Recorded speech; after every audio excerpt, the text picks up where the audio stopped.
金曲夜喎，花田。我唔識喎。點解你會揀呢一間咧？因為呢間咧又係啲得獎熱店嚟嘅，啲中式菜咧好似話好受歡迎，網上咧係好評如潮嘅。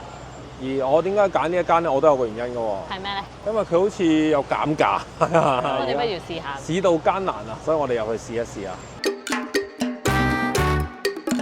我哋成日去唔同嘅地方試食拍片同觀眾分享，當中一定會食好多肥膩嘢，例如係放題、打邊爐、點心、糖水，食好多呢啲高油、高脂肪、高糖嘅食物。加上呢排出片出得密咗，成日都要剪片剪到好夜，無論喺飲食同埋生活習慣上，都增加咗個肝嘅負擔。中大嘅研究指出，每4個香港人咧就有1個有肝臟嘅問題。嗱，唔單止係嗰啲中央肥胖嘅人士㗎，就算係嗰啲咧表面咧好瘦嘅人士咧，都有機會有脂肪肝呢個問題。嗱，個肝有問題咧，最容易睇到嘅咧就係眼睛會變黃，皮膚咧會出現斑點，同埋咧嘴唇嘅顏色咧開始變得暗沉啦。呢啲咧都係肝出咗問題之後嘅症狀嚟嘅。萬一肝指數爆標，脂肪肝變成肝硬化，咁就大件事啦。除咗飲食習慣、運動同埋盡量調理作息時間之外咧，我仲會食呢隻淨肝精華補一補佢。呢隻 Whole Love Med 全效淨肝精華最適合咧就係睡眠不足、食無定時同埋成日要應酬有煙有酒嘅人士啦。如果你個人成日都覺得容易疲倦，隻眼成日都好乾好攰，又食慾不振嘅話，呢隻全效淨肝精華就啱晒你啦。呢隻全效淨肝精華係全天然成分嘅保健品，佢唔單止可以促進肝細胞再生，強效修補肝臟功能，仲有解宿醉、排毒素嘅作用。要 keep 住肝臟健康，記得買翻支 Whole Love Med 全效淨肝精華啦。5月17號星期六，萬寧做緊優惠啊！一支329蚊，兩支618蚊，平均一支都係309蚊咋。另外到指定推廣員分店購買，可享買2盒全效淨肝精華送 Whole Love 維他命 B 1件，買4盒送 Whole Love 全效淨肝精華1件。觀眾要留意，萬寧出位價只限5月17號㗎咋，全效淨肝精華數量有限，售完即止，大家記得早啲入貨啦。花田，我哋好耐未試過去一個酒樓環境嘅地方嗰度食飯啦。係啊，今日都好彩有啲人氣。係啊，不過今日有啲潮濕咧，所以咧我記得翻呢個細個嘅時候，一潮濕咧，去啲地方用台布咧，我就會覺得好似有啲黐有嗰陣味啊，係有嗰陣味嘅。今日咧其實幾抵嘅，我哋特登 book 咗個咁咧時段咧係某啲餸會半價嘅。我哋要想試嘅咧，包括有湯啦、片皮鴨易食啦，同埋鹽焗雞嘅。每一日可以 book 到嘅時段係好少嘅啫，係啦，只係好彩。係啦。其實原本我哋想 book 一個798嘅套餐，但係原來要預早2日 book。係啊，唔緊要啊。因為我更加想食呢個片皮鴨啊，其實係。片咩皮鴨啊？我哋而家眼前已經有好吸引啲嘢啦。係啦，呢度好似話個叉燒係十分之出名。有啲人咧喺網上話咧，呢個叉燒咧係細一嘅。係啊。嗱，我真係唔知係咪。啱先食完米芝蓮3星叉燒。所以佢係咪細一咧？我而家一食就分到。你呢嚿仲要半肥瘦添嘛？你睇下。但呢個窿邊喎。我食中間啦。我想俾大家睇下佢個肉啊。哇！佢好厚切。係好厚切嘅，但佢個肉咧肥瘦係好均稱。係喎。係咪啊？呢一個好似係208啊！呢一個叉燒。208，呢個係冇得半價嘅。冇得半價嘅呢個。試下。試一試先。耶！同埋大家覺唔覺得我同阿花田個距離好遠啊？因為呢張台咧好大下。誒，細唔細啊？叉燒，我覺得佢個味幾濃，麥芽糖嗰個糖嘅味道入口又好。我記得上次喺米芝蓮3星嘅餐廳食叉燒咧，嗰個都好細一嘅。咁嗰個係用咗好多嘅麥芽糖咧，放喺個底嗰度。咁所以你直頭嗰個叉燒咧，見到嗰啲麥芽糖咧，嗰陣甜味咧係濃好多嘅，但係又冇過甜嘅，係好襯翻嗰嚿肉。咁呢一個咧，其實佢無論係大家睇下啦，無論係嗰個嘅脂肪咧，同個肉嗰個比例啦。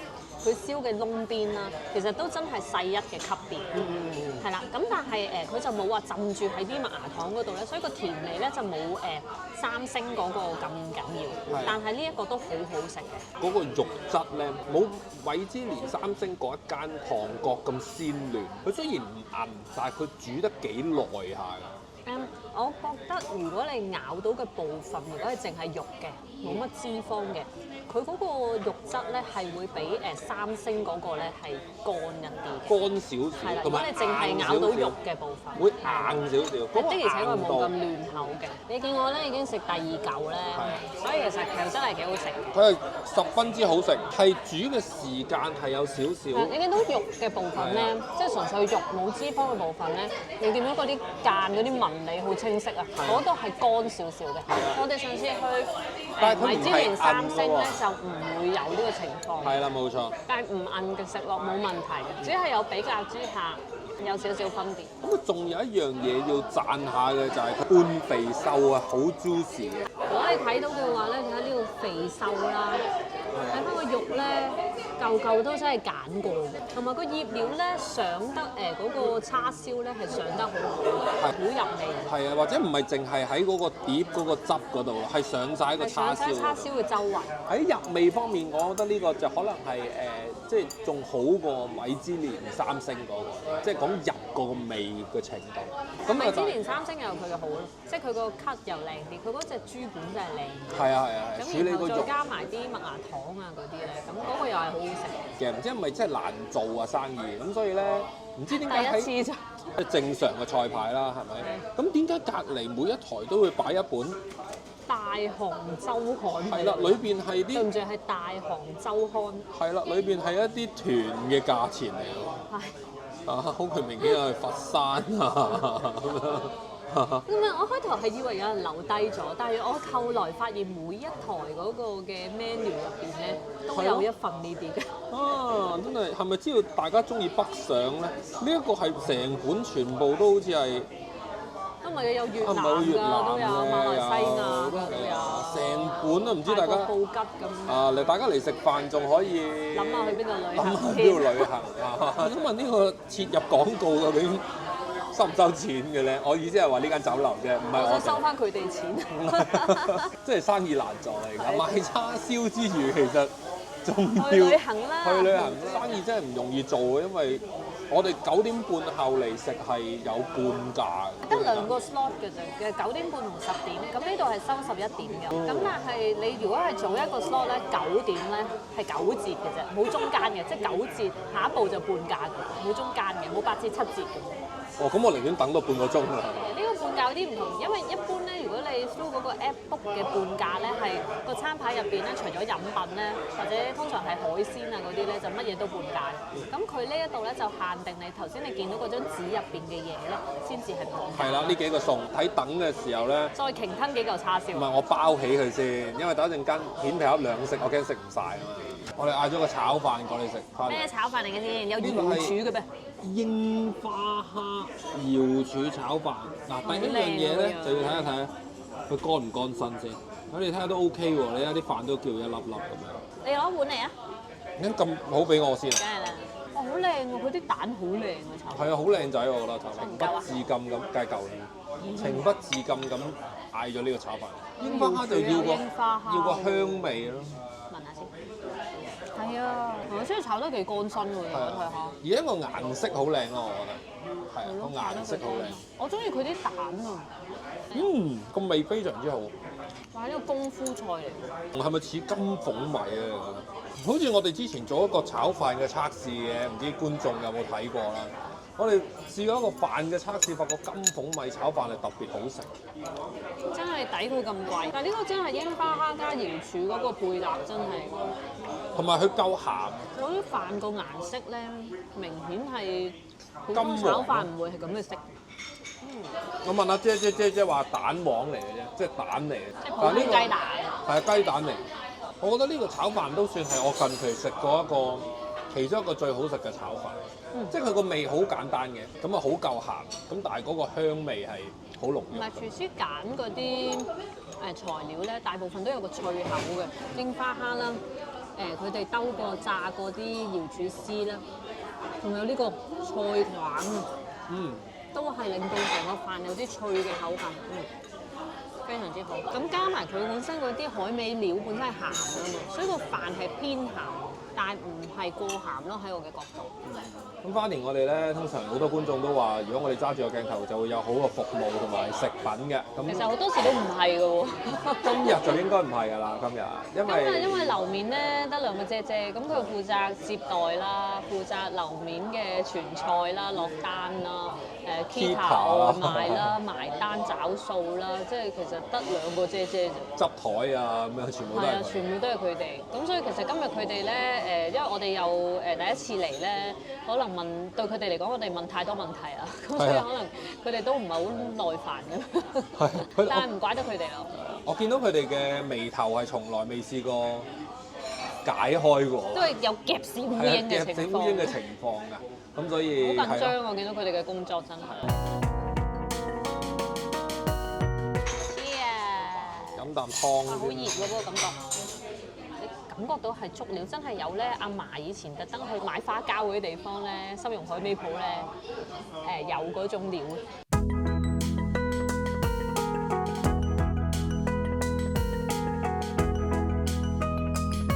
多人話嗌呢個覺得係出名同埋真係幾好飲，喺網上有好多嘅評價。但唔知點解後邊張台真係好嘈啦。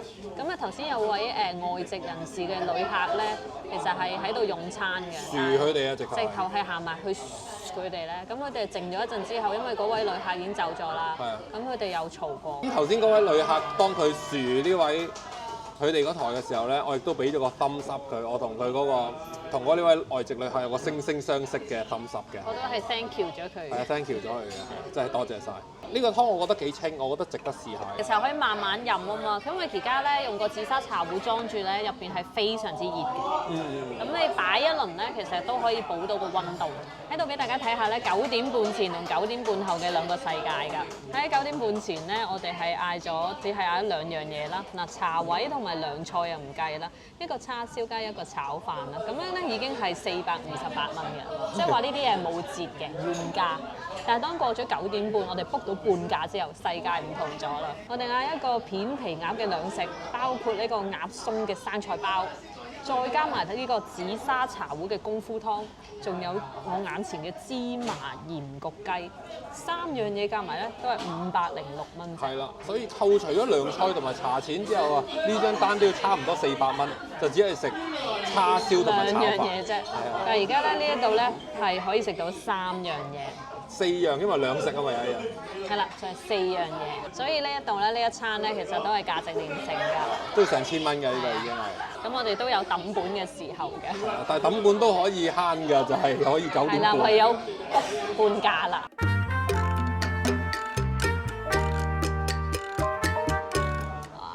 通常芝麻雞就唔係炸㗎咯。哇！但係好 juicy。係。你睇見到個油脂嘛？係嚟啊！唔好講啦，食啦。好脆皮啊！好似。唔客氣啦。呢個雞超級脆皮。係啊，個皮好好食，個皮好好食。超級脆皮，個雞有油脂得嚟，非常滑。幾多錢嘛？好難相信。99蚊加1 20蚊，120蚊。半隻芝麻雞。非常出色。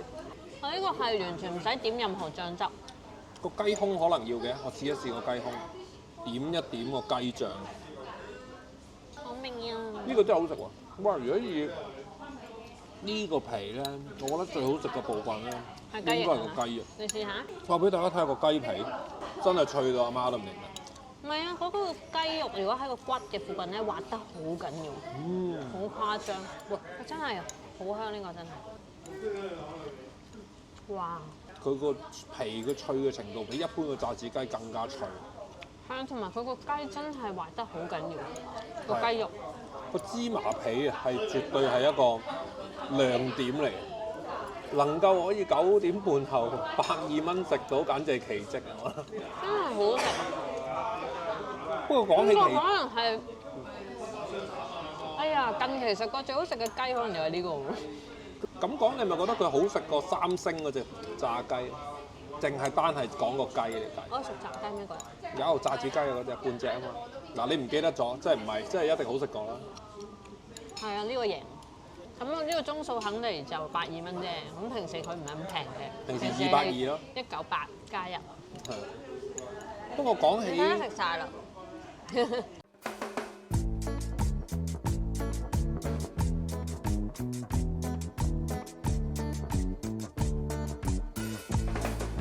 我唔客氣啦。呢個真係300零蚊可以食到你真哇！呢係。個蛋皮大家望下佢薄到，大家睇到我隻手㗎，你睇幾薄？即係落咗蛋整嘅皮。我包俾你啊！好啊，你要啲咩啊？俾塊大嘅我你。全部嘢都要啊，唔該。咁得唔得啊？得㗎啦，求其得㗎啦。整啲醬嚟。整啲醬，隨意得㗎啦。唔該你啊，Party，多謝 Party。用蛋皮有冇唔同啊？你覺得？有㗎，試下先啊！質地同埋味道都唔同。喺阿花田食緊包嘅時候，我整塊淨鴨先。OK，蛋皮係唔同喎。甜啲，你覺得係仲甜味咁樣？計唔計要幫你米咗單先，我同事米數啊？其實我比較中意食平時嗰種白色嘅皮，我都係。但係蛋皮咧又有蛋皮嗰種軟熟，同埋有陣真係有種甜甜地嘅蛋香，咁係另一種感覺。點解你會中意食即係傳統嘅皮多啲？因為原本嘅皮咧，佢個水分冇咁重啊，冇咁軟身，佢軟熟得嚟，但係硬啲啲嘅。咁所以你包起上嚟咬落去嗰個口感咧，其實我嘅角度咧係覺得嗰一種嘅口感係好少少嘅，硬淨少少。如果你拎住個蛋皮咧，其實你拎上手已經知道佢軟熟好多啊。正常你唔可以咁樣發嘅一塊白色嗰啲皮，但係呢一個咧其實又有佢嘅功架咯，因為佢好難㗎。你試下煎蛋咯，你揾啲蛋液煎一個好薄嘅餅出嚟，其實係好難煎到咁薄嘅。佢應該唔係淨係蛋，會唔會係嗰啲麵粉溝啲蛋，跟住然之後？咁我真係唔知佢點做，但係呢個係好高技巧，直頭好似我哋細個買嗰啲皺紙仲厚過佢。呢一個亦都有佢嘅蛋香咯，係啊，呢個係其實係做得好好嘅。不過喺我自己個 preference 就會覺得平時白色嗰種叫做春皮就會即係我中意啲咯。係啊。咁啊食落呢一個嘅鴨咧，油份好足啊，即係你見到佢令辣辣同埋其實佢有少少肉嘅。係啦，有少少肉喺呢一邊嘅。夾埋啲配菜嘅絲啊，有唔同口感啊，譬如青瓜會爽脆啊，咁所以夾埋個甜醬咧，成個好好食。啊，我覺得呢一邊嗰啲鴨皮咧，同你對面嗰啲比咧有啲唔同。你對面嗰啲咧係厚身啲嗰啲背脊啊嗰啲皮嚟嘅。老實講，我覺得佢呢個鴨咧都有好重嘅鴨油香，但係佢個脆皮咧，同其他地方做咧就唔係話真係好脆好鬆化嗰種。即係我哋係咪去過北京食嘅？大董嗰個太勁啦，特別係我哋包完咁多嘢，再淋啲醬落去咧，個皮亦都會俾我哋令做到食落冇咁脆。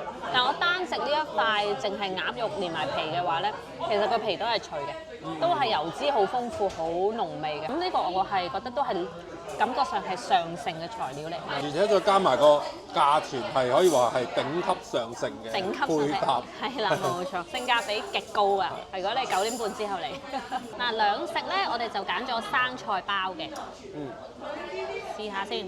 嚟嗰時鴨咧，鬆生菜包，嚟嗰時真係好香嘅，而家仲好熱喎。係咯，而家就噴晒煙，好野味喎，聞到個味。係啊，我要多一斤鴨鬆啦，唔該。估唔到啊！要唔要埋下邊啲唔使炒唔使唔米碎啊？使，我齋食個鴨鬆嘅，哇！咁先係噶嘛。耶！但係我哋嗌咁多嘢應該食唔晒嘅。打包咁樣，成圍咁俾大家睇下啊！頭先個炒飯就係實在喺呢一度。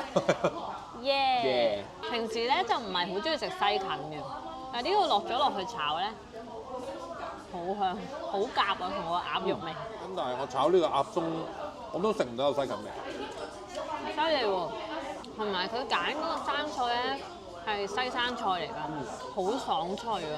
所以做生菜包咧，佢又炒得呢一個非常之香咧，好夾啊！所以我而家先突然間醒起，係喎，我成日以為300幾蚊係淨係呢一 set 嘢，原來300幾蚊係加埋呢一個部分喎。呢個餐嗰個性價比嗰個強度係好得人驚喎。我相信好多觀眾咧會好奇啦，即係我點樣 book 到9點半之後會半價嘅，就係一個 E 字頭紅色嘅 app。咁喺嗰個 app 咧就專門係幫去啲餐廳度訂座，咁就有唔同嘅時段咧就會有唔同嘅折扣。咁唔係全香港每一間食肆都有同佢哋合作嘅。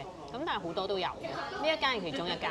咁我哋今日係幸運到，因為今日係閒日啦，我哋係即日 book 嘅。頭先晏晝突然間忽發奇想上嚟呢度試下咧，就俾我撳到嘅啫。全靠花田知慳識儉嘅。嗱，我哋個叉燒仲喺度。唔係，我哋好多嘢都要打包嘅，其實。而個炒飯係真係為咗呢一集嘅拍攝而嗌咁多嘢嘅。係啊。咁首先第一樣要讚許嘅咧，就係嗰個我覺得全場最好食、最驚喜嘅咧係個芝麻雞。芝麻雞。而係我竟然可以半價食到。冇試過食到一個皮咧係可以咁脆。係啊，俾大家再睇一次個皮。係非常嫩滑。係啊，真係非常出色。99蚊半隻芝麻雞，呢個係性價比特高嘅。咁另外就係我哋打包咗嘅厚切叉燒啦，非常之係好食嘅，208蚊加一，係啦。至咧點呢個炒飯亦都係出色㗎。呢個真係好食啊！係啦。咁啊，至於個片皮鴨餐咧，性價比係神級啦。係啦，因為真係好幸運。其實佢冇問題嘅，亦唔係難食啊，冇嘢嘅。但係佢冇辦法俾一個特別驚喜，因為片皮鴨個做法咧就始終都係有個限制嘅，係咪？咁反而佢擺個心思喺個蛋皮度，我就覺得好似冇乜提升到件事咯。不如用翻傳統皮啦。係咯，傳統嗰隻白色嘅春皮，我覺得係比較好食啲。係，我覺得尤其是係襯乜嘢咧？當你襯個甜醬嘅時候，嗰個甜醬搽落個春皮嗰度咧，個味係好離奇地係好似有個 chemistry 咁樣，但係搽落呢個蛋皮嗰度咧，就變得寡咗啲，有啲怪怪地，好似唔係好夾。係，好似唔係好夾。要咗個生菜包啦，咁其實可以揀涼瓜炒涼瓜炆鴨點嘅可以揀，咁我哋就揀咗生菜包。炒鴨鬆。係啦，咁我覺得呢個都係一個正常發揮，你去中式酒樓即係一啲比較幾香係啦，即係做到幾正常香味醬炒嘅一個炒鴨鬆咯。係啊，翻屋企攞去撈飯嘅。又夠爽脆，咁所以都係好食嘅。只不過係就唔會話非常十分極度驚喜咁樣咯。咁如果真係要比較咧，其實我哋喺北京啦，甚至喺深圳啦，各個地方都食過一次咧比較出色嘅片皮鴨嘅。咁嗰啲皮咧的而且確係再脆啲嘅。咁呢個唔係唔脆，但係只係有比較下，仲有啲比佢水準更高。但係我又要講一句説話係幫翻香港，深圳都冇咁平啊！係做唔到啊！深圳都唔係呢個價。因為香港嘅市道唔係咁好啊，能夠特價到去300幾蚊可以食到兩食咧，超值。如果正價食咧係568嘅，當然要加一啦。係啦，而家咁如果568加一，你就睇下人多嘅話，可能你興之所至就會嗌咯。咁啊唔會話特登因為嗰個價格而嗌。原價就係合理咯，喺香港。咁啊，半價就係過分啦，個性價比。你其實喺深圳、喺北京都冇可能呢個價格食到。係啊，冇錯。即係如果係講緊啲比較即品質比較好啲嘅片皮鴨。其實呢度我覺得佢嗰個嘅廚藝咧，嗰個功夫咧係可以做到更加高級嘅。咁但係呢個環境咧，當你行入嚟咧，好多方面咧，你都會睇到咧，呢度暫時冇辦法做到非常之高尚嘅食府咯。我覺得主要嘅原因咧係因為咧，係啦，頭先我哋喺門口咧已經見到一個乜鬼金曲夜。係啦，金曲夜同埋家燕媽媽呢壇嘢咧係有影響件事嘅，好似啲茶記咁樣。呢度就搞金曲夜，咁嗰度就話家燕媽媽，你知家燕媽媽個形象好入屋㗎嘛，好親民㗎嘛，咁所以就變咗佢走嗰個路線咧，就變咗係想走一個好似大眾化啲嘅路線。再加上我哋喺個餐牌入邊咧係發現佢係推銷緊呢個旅行社、旅行團啊咁樣，咁件事就呢度仲周圍有啲 poster 嘅話。你食夠幾多100蚊咧，佢就會送翻50蚊嘅旅遊禮券俾你咁，所以成件事就啲個 marketing 好混亂啊！即係同埋俾我嘅感覺，佢個